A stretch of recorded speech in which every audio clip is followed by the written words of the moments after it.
Foi em julho de 1776 que 13 colônias declararam a independência do que hoje são os Estados Unidos da América. E esse movimento inédito em todo o território americano, e aqui, claro, eu me refiro a todas as Américas do Norte, Central e do Sul, influenciou uma série de movimentos ou mesmo ideais independentistas. Inclusive, e muito, no Brasil.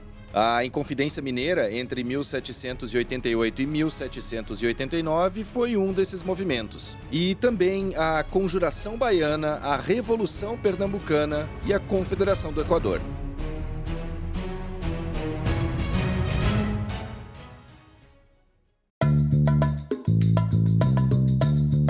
E está no ar o DW Revista, podcast produzido pela redação brasileira da DW e publicado todas as sextas-feiras no YouTube e em plataformas de áudio como o Spotify.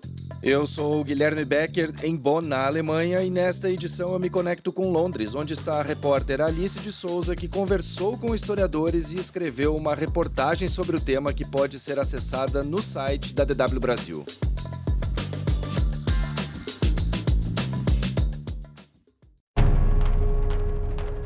Uma colônia independente de um império, de uma monarquia europeia. Foi isso que aconteceu a partir daquele 4 de julho de 1776 com a declaração unânime dos 13 Estados Unidos da América. Claro que depois disso houve ainda uma guerra de independência que duraria cerca de 8 anos até que de fato os Estados Unidos se tornassem independentes do Reino Unido. E a independência dos Estados Unidos se transformou no modelo. Inspirada por ideias do iluminismo francês dos séculos 17 e 18, foi a primeira a romper com a monarquia e instalar uma república com regime presidencialista. E, devido a isso, entrou no radar de outras colônias, das elites coloniais e das populações das Américas, que estavam insatisfeitas com as decisões das coroas. Alice, obrigado por participar do DW Revista e, bom, começando do início, em que contexto ocorreu a independência dos Estados Unidos e quais eram os valores que ela pregava na época da declaração? Oi, Guilherme. Oi, todo mundo que está ouvindo. Para mim é um prazer estar falando aqui sobre essa história, sobre essa pauta, que eu aprendi também bastante fazendo. Essa é uma história bem interessante, Guilherme, porque, como tu falasse, ela se desenrola, né? A declaração, ela é um marco, mas ela não consolida a independência, né? E esse processo, ele vem de uma indignação, né? Inicialmente das 13 colônias, que mesmo após a independência, né, não eram ainda os Estados Unidos como a gente conhece hoje, para com a Grã-Bretanha. E isso acontecia por alguns motivos em específico. Havia ali, né, o processo de revolução industrial, de formação da burguesia e de uma passagem de uma monarquia absolutista para uma monarquia parlamentarista. Então, por um lado, os burgueses, eles visavam novos mercados consumidores, fontes de matéria-prima para abastecer, né, essa revolução industrial. Então, as colônias, obviamente, né, elas começam a ser ainda mais exploradas desse ponto de vista de retirada de matéria-prima. E, por outro lado, esse surgimento dessa nova classe, essa passagem para uma monarquia parlamentarista, ela também dá mais poderes políticos, né, a essa classe e leva uma série de aumento de impostos para as 13 colônias. Além disso, a Grã-Bretanha estava envolvida em uma sequência de conflitos e isso também fazia com que ela impusesse outros, né, enfim, impostos e novos impostos. Então, as 13 colônias começaram a assim surgir. Há alguns episódios em específico de leis que, enfim, resultam nos congressos continentais da Filadélfia, o primeiro e o segundo, que é onde vem, né, a declaração, né, redigida prioritariamente por Thomas Jefferson, envolvendo outras pessoas, e basicamente do que é que eles se nutriam e que vai influenciar, né, posteriormente outros movimentos separatistas na América, dos ideais liberais e iluministas. Então, toda essa ideia da preservação das liberdades individuais, da liberdade de expressão, né, que até hoje é super importante, né, nos Estados Unidos, da liberdade política e a ideia de república, né, e que vem atrelada a uma ideia de presidencialismo, já que não existia um histórico monarquista, né, que justificasse a permanência, enfim, a chegada de um monarca ao poder, e posteriormente também a ideia de federalismo, né, enfim, nos Estados Unidos, as colônias, né, essa ideia federalista da autonomia dos estados e tal, é algo que também muitos líderes de movimento separatista colonialistas posteriores, né, na América, no Brasil, eles vão beber dessa fonte. E em meio a tudo isso, né, Alice, em meio ao processo, houve uma guerra de independência que já estava acontecendo e se arrastou por um total de 8 anos. Sim, isso é bem interessante também, assim, conversando com os historiadores, com os sociólogos, né, que eu entrevistei para a matéria que a gente publicou no Deutsche Welle, eles me falam justamente isso, que a declaração, ela traz os marcos, né, ela se justifica, né, justifica essa ideia de independência, mas você precisava conquistar a independência, né, você precisava conquistar a legitimidade desse movimento em outros territórios. Então, como tu falaste, houve um conflito, né, uma guerra civil, que depois, enfim, em 1778, ganha o apoio da França, em 1779 ganha o apoio da Espanha, porque, obviamente, a França e a Espanha queriam também, né, que o Império Britânico, que na época era o mais poderoso do mundo, perdesse poder, e isso também é interessante porque isso se conecta diretamente em como essa independência dos Estados Unidos influencia os movimentos brasileiros. Boa parte dos líderes dos movimentos, né, do movimento lá dos Estados Unidos, eles foram enviados, né, para a Europa justamente nesse movimento de tentar compor força armada contra o Império Britânico nessa guerra, de conseguir apoio comercial, de estabelecer apoio comercial, e muito dessa consolidação da independência vem dessa questão comercial, né, vem da possibilidade de tecer relações comerciais diretamente, né, com França, com Espanha, sem passar, né, pelo intermédio da Grã-Bretanha. Esse reconhecimento oficial, né, da independência dos Estados Unidos, ele só vem em 1783 com o Tratado de Paris. Então, como você falou, foram anos de guerra, anos de estabelecimento de relações comerciais e políticas e tal, para consolidar essa independência que foi promulgada, digamos assim, que foi trazida à tona por meio dessa declaração de julho de 1776. E justamente seguindo nessa linha, Alice, eu queria te perguntar de que forma o movimento de independência e a posterior confirmação da independência americana influenciaram revoltas no Brasil. Parte fundamental disso está nos valores que eu mencionei, né, antes. A ideia de que colônias se insurgiram, né, contra o império do tamanho do Império Britânico e conseguiram estabelecer essa vitória, por si só, ela vai influenciar, né, enfim, outros movimentos separatistas, mas ela traz essa ideia, né, republicana, essa ideia posteriormente presidencialista, federalista, enfim, no que viria a ser o Brasil, né, na época, enfim, na colônia portuguesa, a gente tinha uma elite intelectual, né, enfim, filhos da elite colonial que iam estudar na Europa e que tinham acesso e tinham contato com essas lideranças, né, tinham acesso e contato com as ideias iluministas de liberdade, etc., que inspiraram os americanos, mas tinham contato também direto com os líderes desse movimento e com, né, essa declaração, com os textos. Tem um livro, né, de um historiador que eu entrevistei para essa matéria, chamado André Figueiredo Rodrigues, da Unesp, que se chama A Independência dos Estados Unidos e a Conjuração Mineira. A Conjuração Mineira é mais conhecido como Inconfidência Mineira, e esse é um movimento que é tido como um movimento que mais diretamente se conecta ao que aconteceu nos Estados Unidos, porque a gente tem documentação sobre isso. Então, Rodrigues, ele fala no livro dele, né, que entre julho e setembro de 1788, o Tiradentes, né, ele se encontra com o engenheiro José Álvares Maciel, que tinha estudado na Europa. E Maciel conta, né, para Tiradentes sobre a independência das 13 colônias. Ele dá um exemplar da coletânea das leis constitutivas das colônias inglesas sobre a Federação dos Estados Unidos da América Setentrional, que é o nome completo desse documento, para Tiradentes. E o próprio Tiradentes relata isso, né, relata essa conversa no seu quarto depoimento, né, quando ele, enfim, é preso e tal, ele vai lá, ele relata isso, então tem essa documentação, mas antes mesmo disso, enfim, Rodrigues também conta, né, que tinha um estudante brasileiro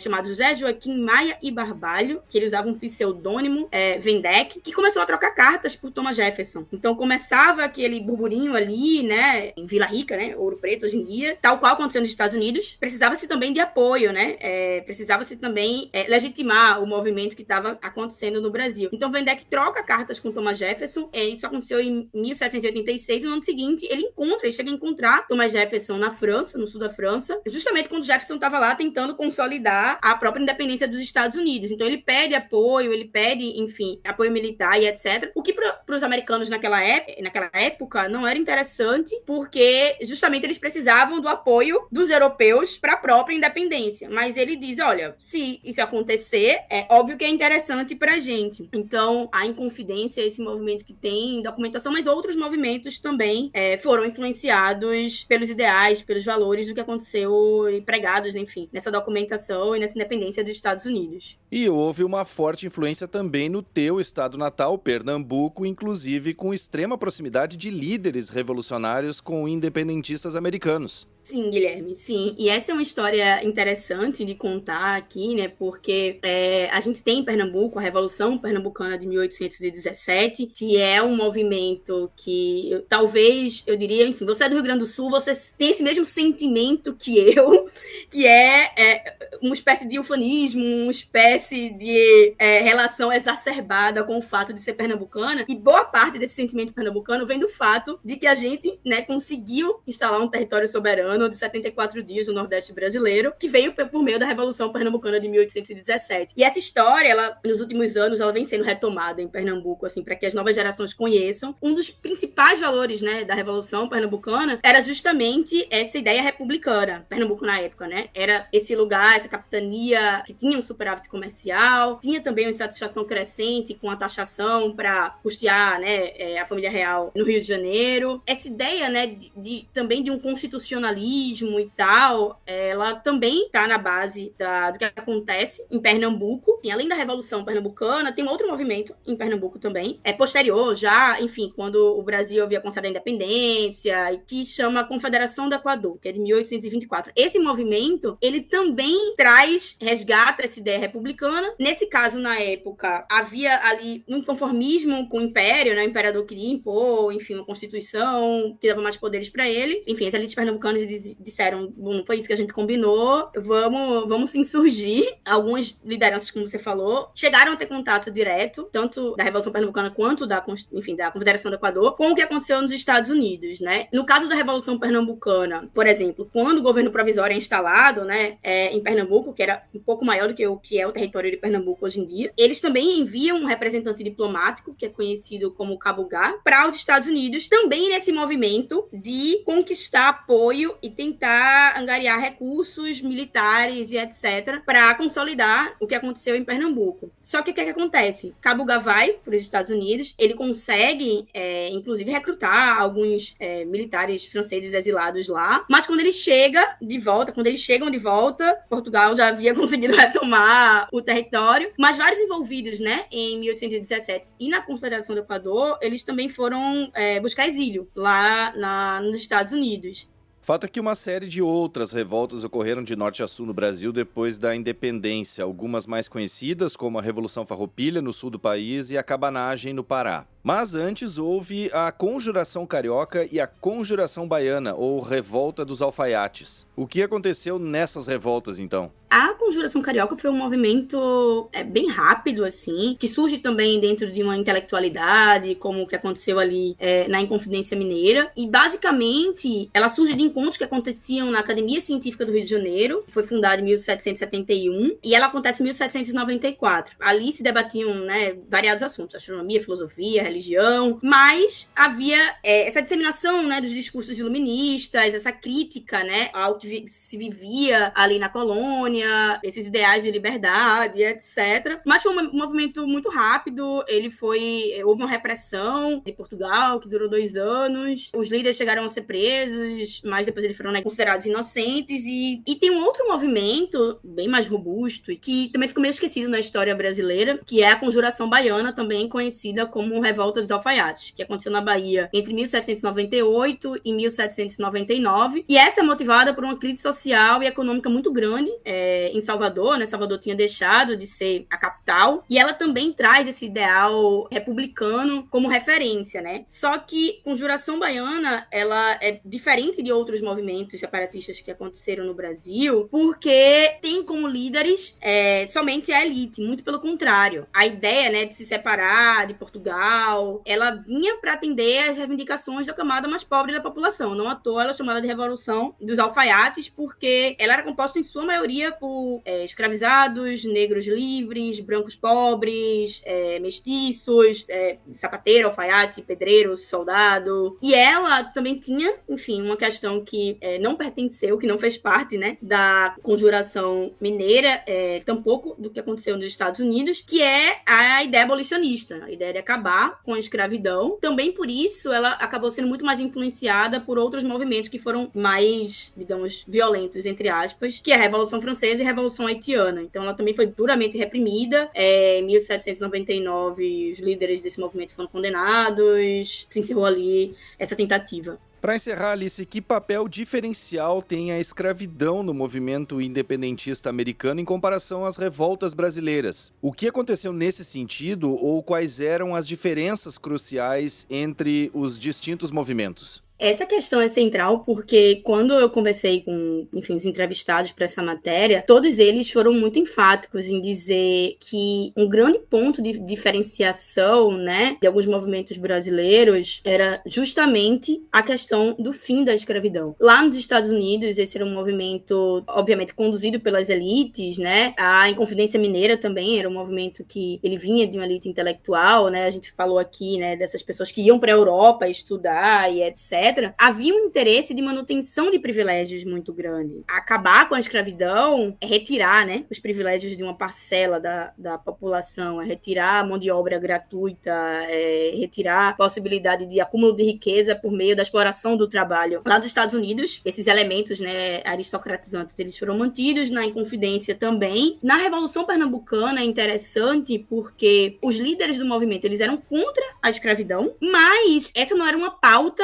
do movimento, porque eles precisavam também do apoio da elite agrária para fortalecimento desse movimento. Então, havia uma questão ali política comercial que influenciava muito em como esses movimentos eles iam incorporar essa ideia abolicionista ou não. Então, lá nos Estados Unidos, por exemplo, o comércio internacional de escravos ele foi criminalizado só em 1808. A escravidão se tornou inconstitucional só em 1865. Já movimentos como a Conjuração Baiana, obviamente porque ele tem como parte dos líderes, né, tanto negros livres como escravizados, essa é uma pauta. E aí eles bebem muito de um movimento, né, que é o movimento que se tornou a expressão, naquela época, de sucesso nessa pauta, que era a Revolução Haitiana, que começou em agosto de 1791, que levou, né, enfim, a um massacre gigante, né, da população branca. Então, essas lideranças de alguns movimentos do Brasil, enfim, essas elites, elas também temiam que acontecesse isso no território brasileiro. Obviamente, pautar a escravidão seria pautar também, de certa forma, essa possibilidade, porque era isso que se tinha como referência, né? Então, eles queriam evitar ao máximo a escalada, né, entre aspas, de uma possível violência contra a elite, contra os privilégios dessa elite, contra a população branca, de uma maneira geral. Um dos pesquisadores com quem eu conversei, ele fala justamente isso, assim. Se a gente for parar para pensar na história, né, e como a gente estuda a história e tal, a gente estuda muito mais a Inconfidência Mineira, né, a Conjuração Mineira, do que a Conjuração Baiana, e não é à toa, né? É um movimento que traz como pauta o questionamento das estruturas raciais, ele fica um pouco esquecido na história em comparação ao movimento que ele surge de uma elite, ele reflete, né, ideias aristocratas de alguma forma.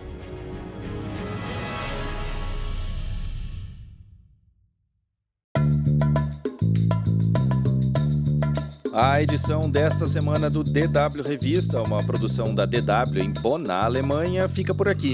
Fica aqui também meu muito obrigado a Alice de Souza pelas informações compartilhadas neste episódio.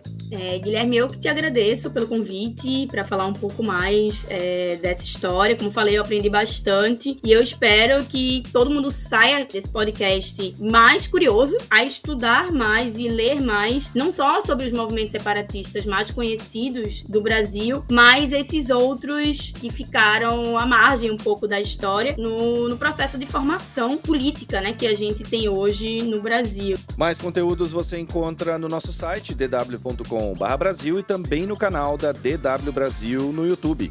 A produção, a apresentação e edição técnica são minhas, Guilherme Becker. A revisão final é da Leila Endruvait e a coordenação é do Rafael Plezan. O DW Revista volta na sexta-feira que vem. Obrigado por acompanhar a gente e um bom final de semana.